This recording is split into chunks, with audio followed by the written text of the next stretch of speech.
From Wish TV and the All Indiana Podcast Network, this is the News 8 Daily 8 Podcast, a Wish TV News 8 update. Hi, this is Hannah Mordeau, and this is your News 8 Daily 8 for Thursday, January 4th. It's a cloudy start, but the clouds will go away as the day goes on. We're going to have some sunny skies in the late afternoon. Temps will be in the mid-30s, but just brace yourself. Enjoy today because this weekend and then next week we have two storm systems headed our way. We're still working to figure out if they will be rain or snow. Breaking news this morning, Lilly issues an open letter recommending against using its drug for cosmetic weight loss. In the letter released this morning, the company said Lilly stands against the use of its medicines for cosmetic weight loss. Mounjaro and Zepbound are indicated for the treatment of serious diseases. They are not approved for and should not be used for cosmetic weight loss. The company also announced the launch of what it calls a new digital healthcare experience. It's named Lilly Direct. In the statement this morning, Lilly said it's for people in the U.S. living with obesity, migraines, and diabetes. According to Lilly, Lilly Direct will offer disease management resources, including access to independent healthcare providers and direct home delivery of select Lilly medicines through a third-party pharmacy dispensing service. Shares of Lilly were higher this week, too, as the rest of the market stumbled. The company continues to get enthusiasm about its weight loss drugs.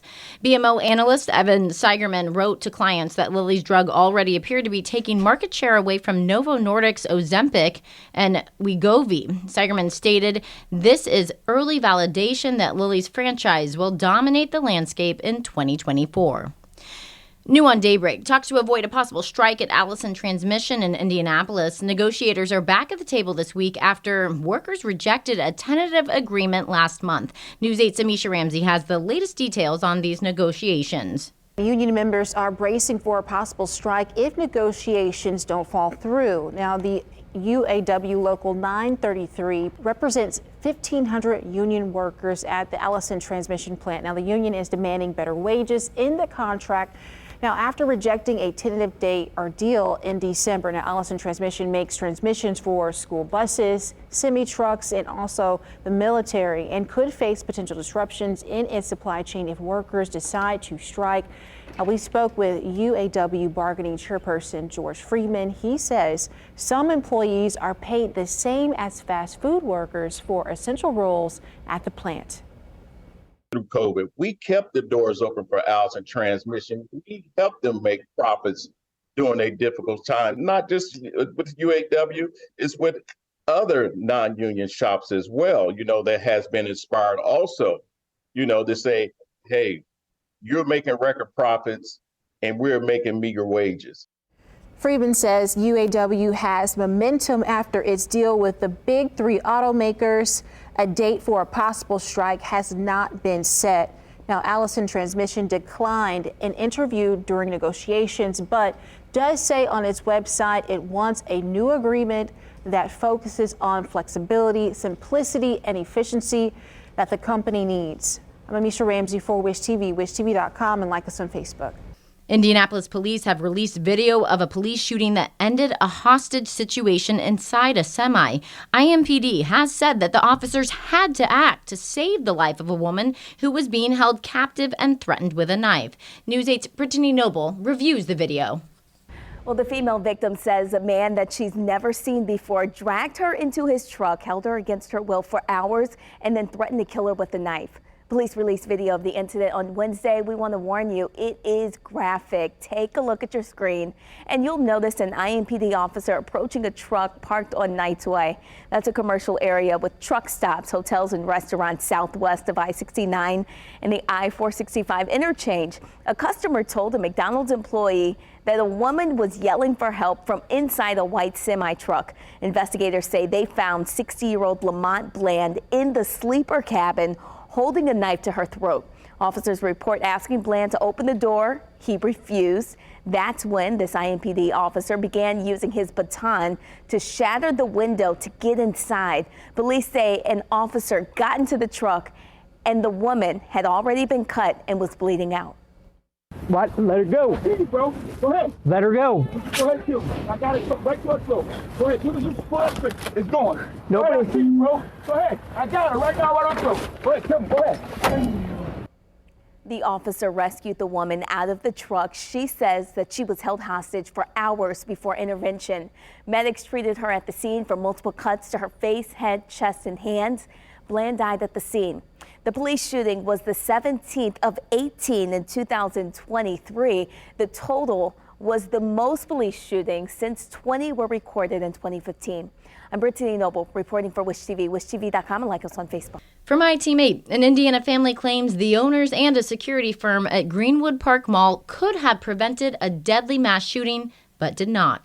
We first told you about their lawsuit yesterday. Now the family is sharing their story and the emotional toll since the July of 2022 gunfire. iTeammate's Cody Fisher has our story. Sam Stewart says his daughters were excited to go to Greenwood Park Mall on July 17th, 2022. You now have a chance to go to the mall, maybe see some friends, do some much needed school shopping, and get some food at the food court. Stewart's daughters were in the food court when Jonathan Saperman opened fire, killing Pedro Pineda, Rose Miriam Rivera de Pineda, and Victor Gomez. Stewart's daughter Kaya was also shot. The first call that I get was from my wife, basically just in a panic, saying Kaya's been shot.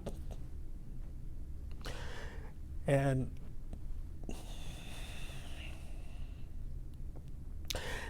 those are words that you never want to hear. She says, I don't know where she is. I don't know if she's alive.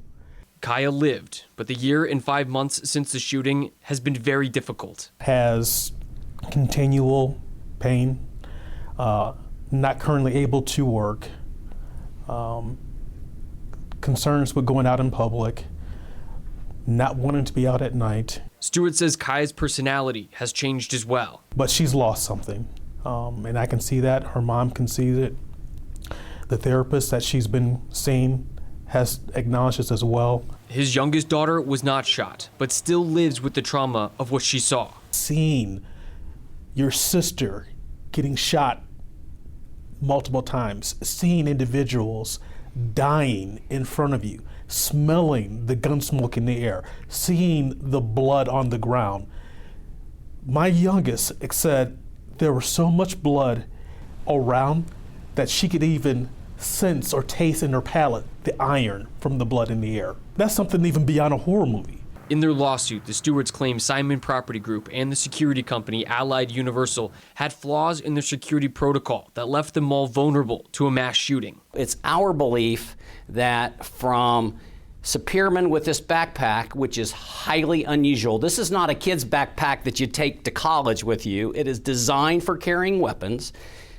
His age, the hat pulled down over his eyes, he fits the profile of a mass shooter, and they've got a room full of people that's supposed to be watching for those type of people, and they dropped the ball. And he was on their property somewhere between an hour and 10 to an hour and 20 minutes in a bathroom for over an hour that wasn't checked. I reached out via email to both Simon Property Group and Allied Universal to get a response to the lawsuit.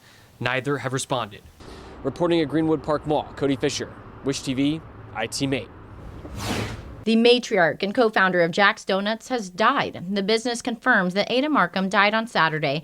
Ada and her late husband, Jack Markham Sr., opened the first Jack's Donuts in Newcastle in 1961. The company said in a post on social media, over the last 60-plus years, Ada had a front row seat to the growth of Jack's Donuts. She was our company's biggest fan up until the end. She was 91 years old. In Colts watch, star offensive lineman Quentin Nelson is headed to the Pro Bowl. The NFL named him to the 2024 team. Team's focus, beating Houston to make the NFL playoffs. The game is 2 days away. Quarterback Gardner Minshew was a big part of the team's September win over the Texans, replacing starting QB Anthony Richardson. Minshew says he's fully aware of what's on the line this time. Absolutely, man. This is stuff you dream about. You know, these kind of opportunities, these big games. You don't play for, the regular season. Nobody cares. We're playing prime time Saturday night. Let's ride, man. It's going to be fun. Remember, the game will now kick off on Saturday night at 8:15 at Lucas Oil Stadium. Make sure you switch to Wish immediately after the primetime matchup. AC and our entire team will have Indiana's best post-game show, including live interviews with quarterback Gardner Minshew and head coach Shane Steichen, plus analysis and reaction from the locker room. That's all happening on Wish TV on Saturday night. In Pacers Watch, the team beat the Bucks for the fourth time, 142-130, and one play says it all. An incredible alley-oop Buddy Hield to Isaiah Jackson off the backboard. Two weren't the only players catching fans' attention last night. Tyrese Halliburton got another record in the game. He's now the second player ever in NBA history to score more than 30 points, have more than 10 assists, secure 3 blocks, and have 0 turnovers. Team takes on the Atlanta Hawks tomorrow night at home at Gainbridge Fieldhouse.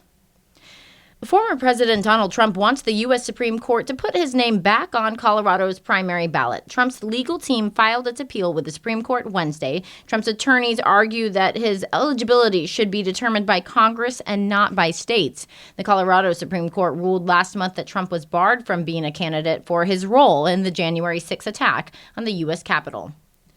Leaders in Iran say at least 84 people are dead after 2 bombs exploded at a ceremony honoring a military general. More than 280 people are also injured, marking the deadliest attack in the country since the 1979 Islamic Revolution. Video right after the attack shows people reacting to the explosions. It was during a commemoration ceremony for a general who was killed in a U.S. airstrike in 2020. It is not clear who planned the blast, but the government says there will be a harsh response. A remarkable rescue in Japan. Crews pull a person alive from the debris of a collapsed house several days after the earthquake that collapsed it and countless others. The discovery comes at the waning hours of a 72-hour window that experts consider critical in saving lives in a disaster. Authorities now say at least 62 people have died and dozens of others are hurt from the 7.6 magnitude quake and the aftershocks. College students from across the country are now in Westfield for pickleball. The new Collegiate Pickleball Championship is happening there at Grand Park Sports Campus. Organizers say it's the first of its kind tournament. College pickleball players from universities around the country are now competing to win thousands of dollars in scholarship money.